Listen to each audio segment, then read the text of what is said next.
What's going on, everybody? Welcome back to Simba Sports Hub, man, where we talk all things Washington Commanders football. And y'all already know what fucking time it is, y'all. It is fucking Victory Monday! Yes, sir. It is Victory fucking Monday, man. And I'm more excited than anything right now, man, because hey man, I thought this game. I knew we was gonna be a team that could win this game, but I didn't know we was gonna win it like that. And before we get into anything else, y'all already know what to do, man. Make sure y'all smash that subscribe button, man. Hit that like button. Let's run these numbers up, man. And make sure y'all drop a comment. Tell me what y'all thoughts was about the game. This is my post game reaction. So tell me how y'all felt. Tell me what players y'all thought stood out to y'all this weekend. Yesterday. Tell me what players you think didn't play too well, or didn't relish the moment that we was having against the Cleveland Browns. I say Cincinnati Bengals, but against the Cleveland Browns. But yeah, man, y'all make sure y'all go ahead and hit that subscribe button. So let's go ahead and get back into Victory Monday post game reaction talk by your boy Simba right here, man. And just to let y'all know, man, and y'all probably already know this. Our Washington Commanders came out victorious, 34-13, man. Let's go hit it. That's three straight games where we put up 30 plus on an opponent, man. So hey, we gotta take in this moment, man. Let's go ahead and live it up like it's our last, man. If y'all watched my live reaction yesterday as I was watching the game, I really wanted to cry, man, because I'm not gonna say we never had a quarterback like we got right now in Jaden Daniels, and y'all can be against RG3 all y'all want, but we had a quarterback we had a franchise quarterback. We just didn't do right by him. He didn't do right by us. Whatever side y'all want to take on that story, we've seen some winning like this before. And granted, we are 4-1. So let's give another round of applause for being 4-1. Because nobody really had us going 4-1 and beating these teams that we went up against. I looked at one dude on Twitter that they showed his predictions after yesterday's game, and the dude had us 1-4. 1-4. So to be on the opposite side of that number, to flip that bitch around and actually be, over 500.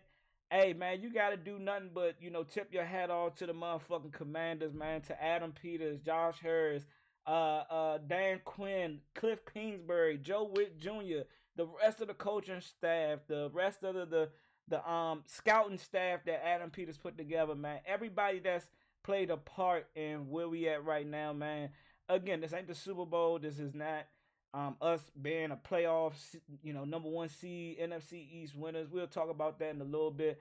But just for right now, being 4-1, and I'm not saying things can't turn around. I'm gonna ride this wave until the wave stop coming. You know what I'm saying? And I'm just gonna say for what it looks like right now, I will be. I know I'm holding on to a lot of old hurt by the Commanders, and that is what past regime and what we had. Because the last year Ron was there, we went 2-1. We went 2-1 in the first three games, and that shit just went strictly downhill. And I'm not saying that's gonna happen to us. I'm optimistic. I think we're gonna continue to ride this wave, man. And I'm not gonna talk about the next game because I'm already hearing a whole lot of shit about that. That's gonna come Wednesday or Thursday when I drop my review of us playing against the Baltimore Ravens. Right now, we talking all things Cleveland, us versus Cleveland, and us just pretty much dismantling them.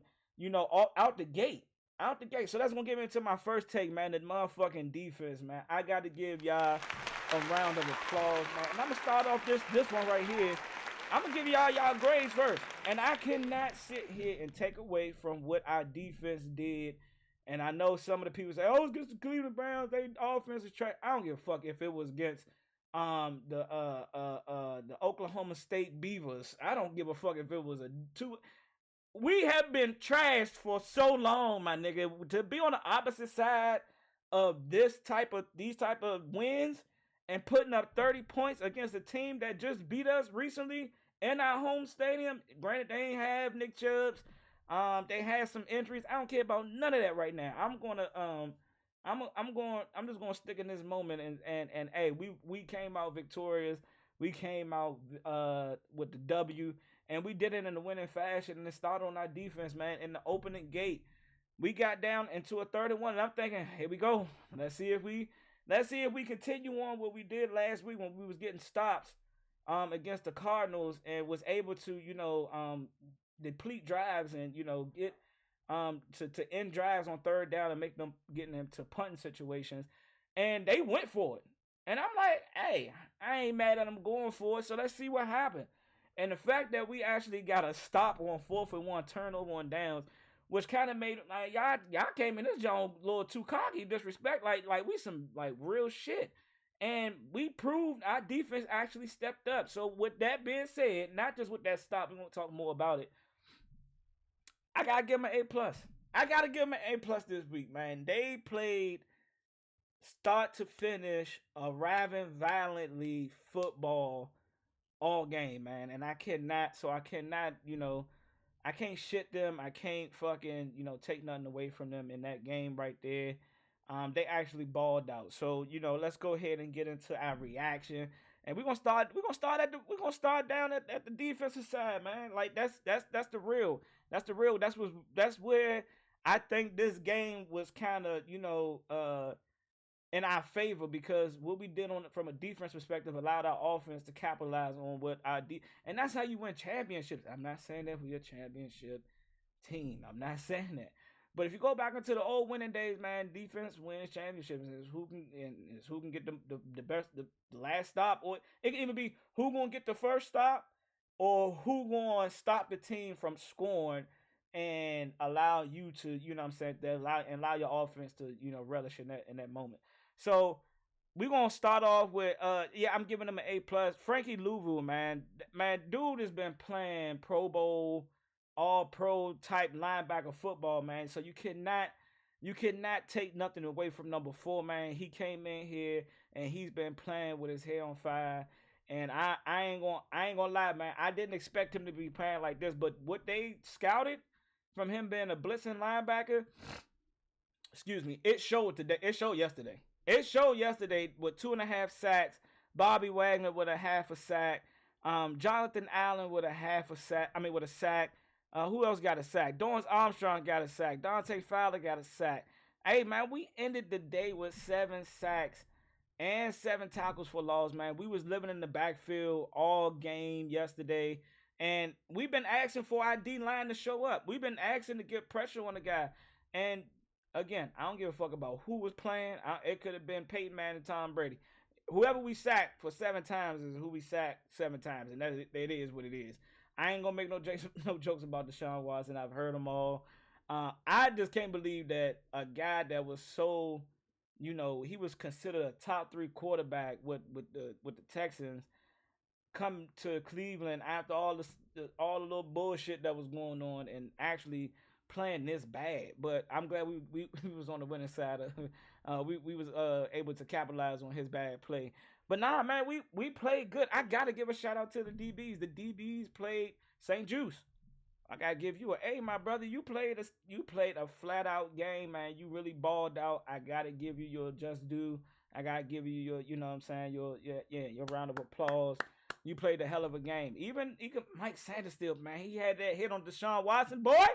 That's what Joe Witten and Dan Quinn been talking about, man. Arriving violently. We don't give a fuck if it's the quarterback, the fucking tight end. Arrive violently, man. We gonna need that going into next week, because that boy number 22, man, future Hall of Famer, man. Stamp him. He's already stamped. One of the best to ever do it back there. But yeah, he arrived, man.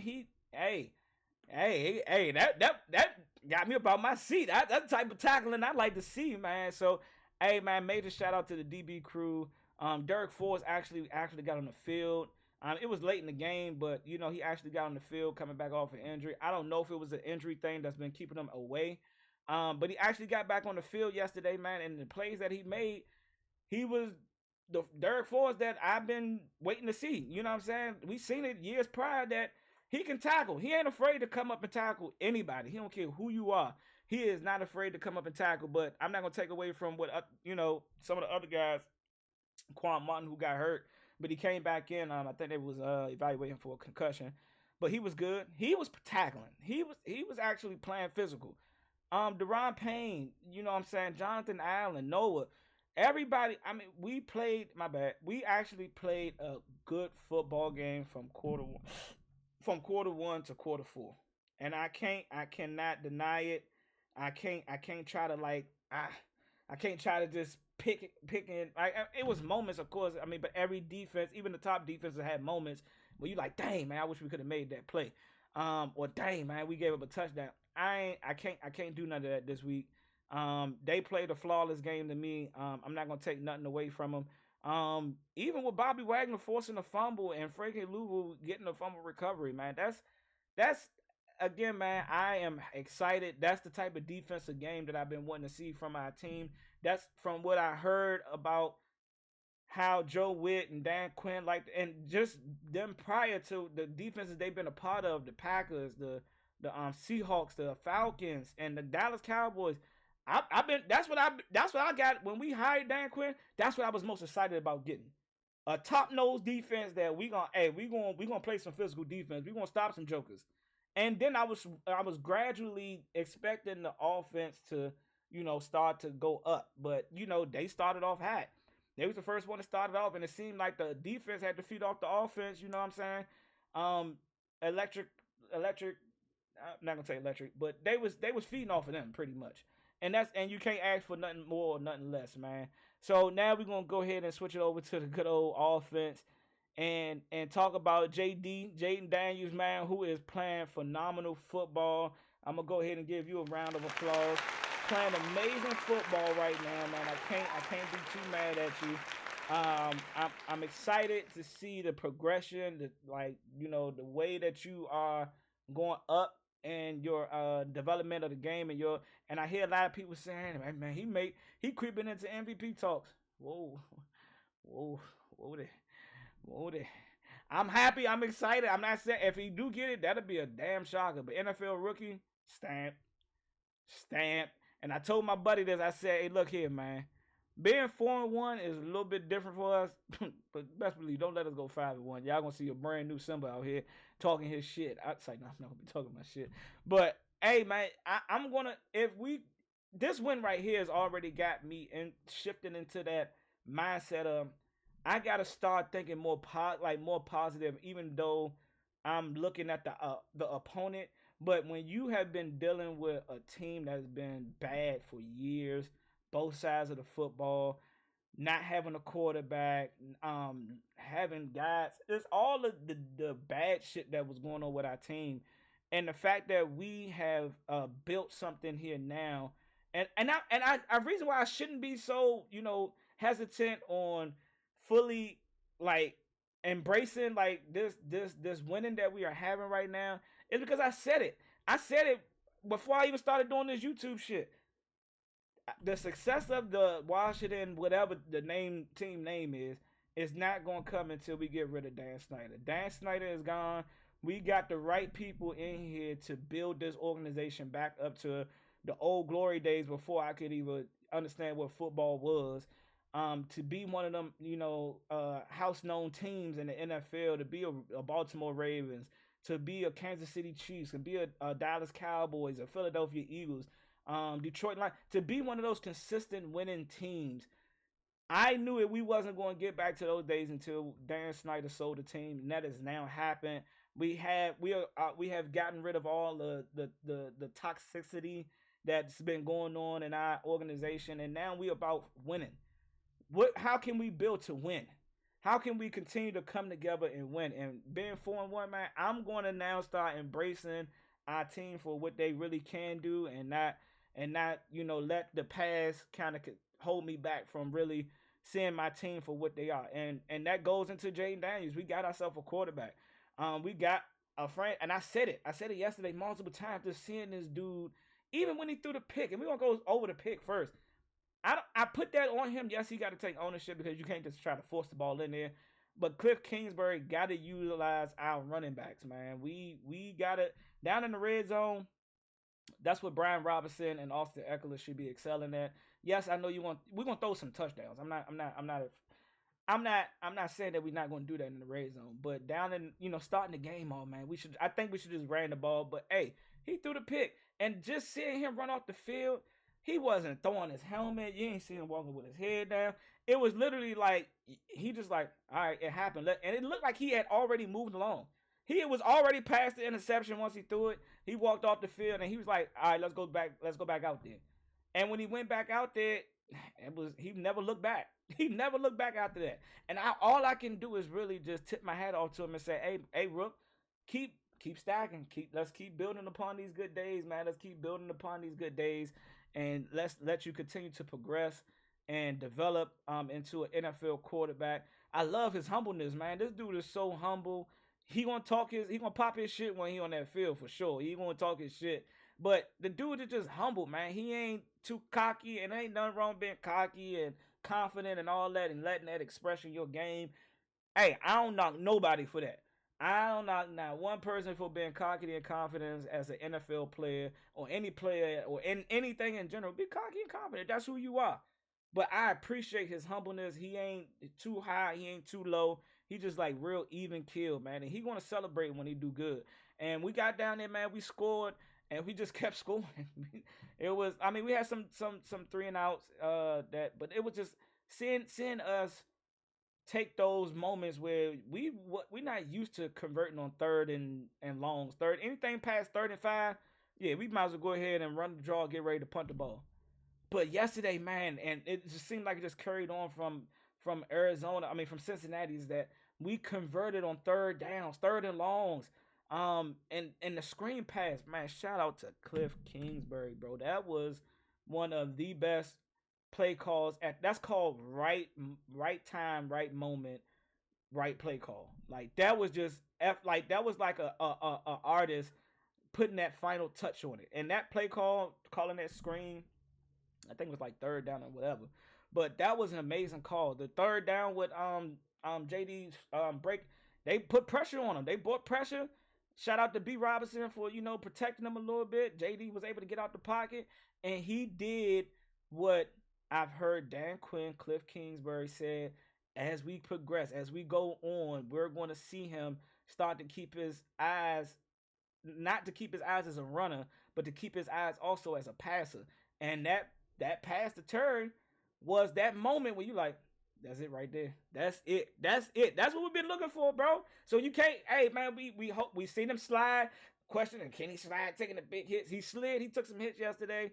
I heard from my guy, he was saying that he was faking the injury. He had said that in the press conference after the game that he had got hurt, fake like he was hurt, but he wasn't really hurt or whatever like that. I don't give a fuck about that. I don't give a fuck about none of that. Him making that scrambling outside the pocket and me seeing him throw that ball down the field, that's putting defenses on notice is that, hey, he ain't just looking to run.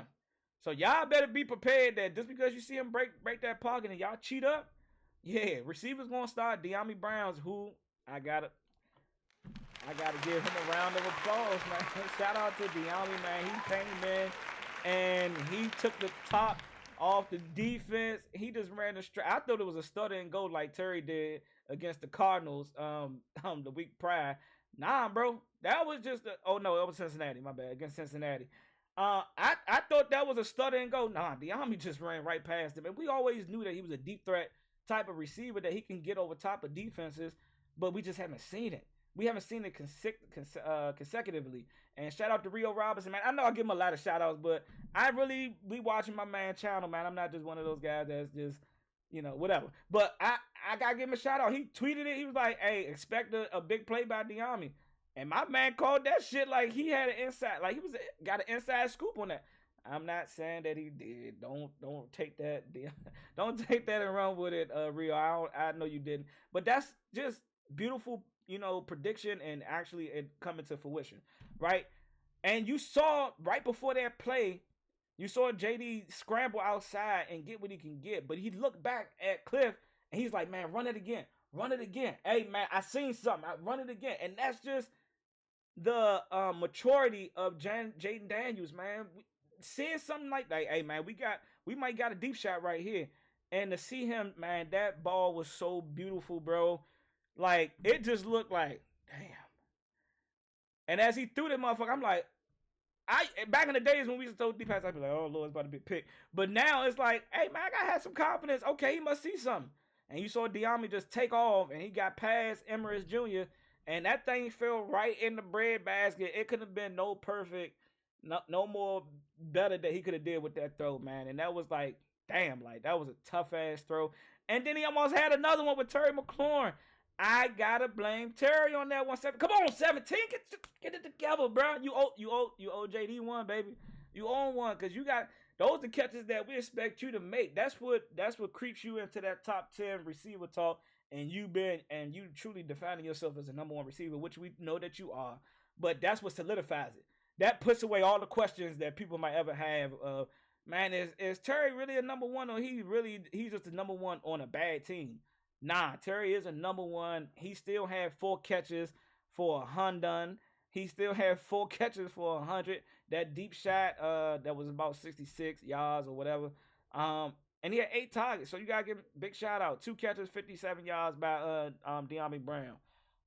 Austin Eckler had the screen pass that was going for about 32 catches. Luke McCaffrey.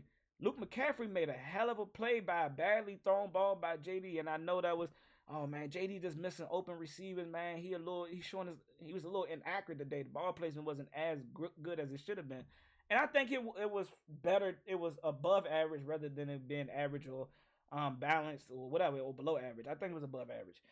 His ball placement, but that ball that he threw to Luke for a big third down conversion, Luke actually fought back to the ball, which is what you taught as a receiver, is that you got to fight back. You got to fight back for the ball. And if the DB was really paying attention, he could have broke inside and probably picked it off. But he was able to make a tough catch, and he also made that tough block to seal the edge for Brian Robinson to run for a second touchdown, which is, hey man, you need that from your receivers, man. I seen sometimes with Terry getting pushed back, or we not blocking, like you didn't see the physicality up front. And Luke actually put his hands on it. It was almost a holding call.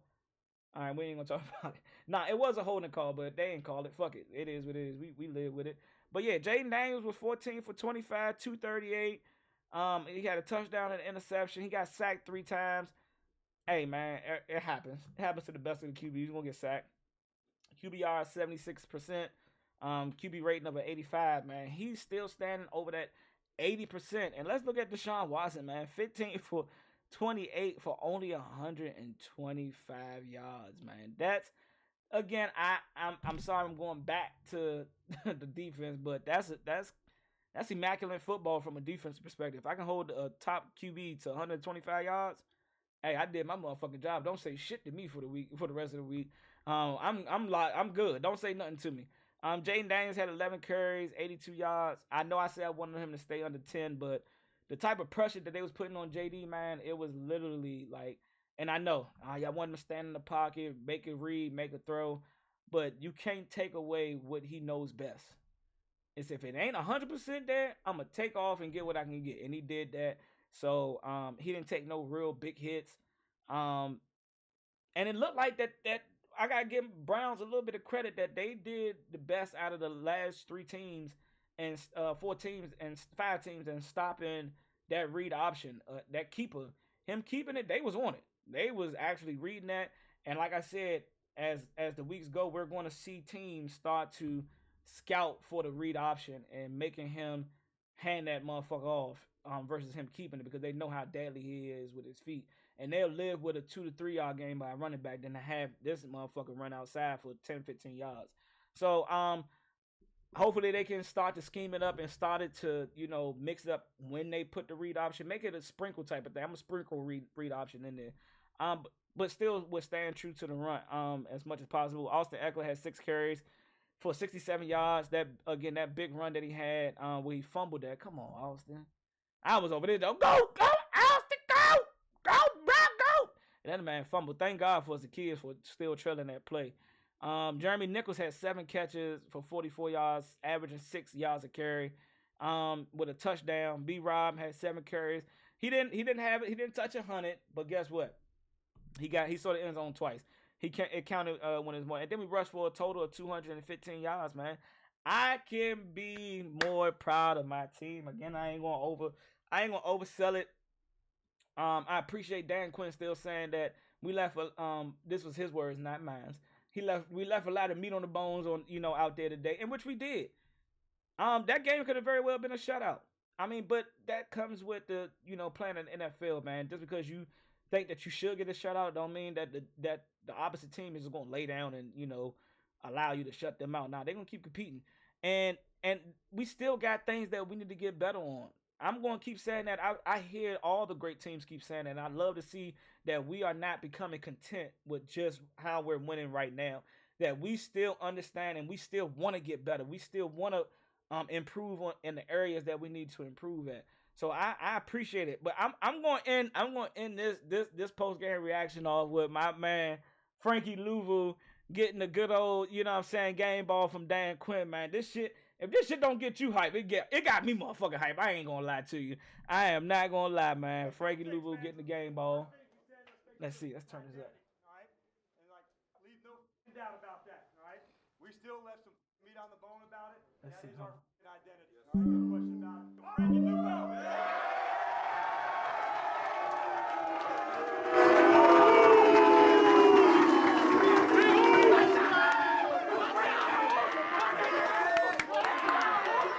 Go.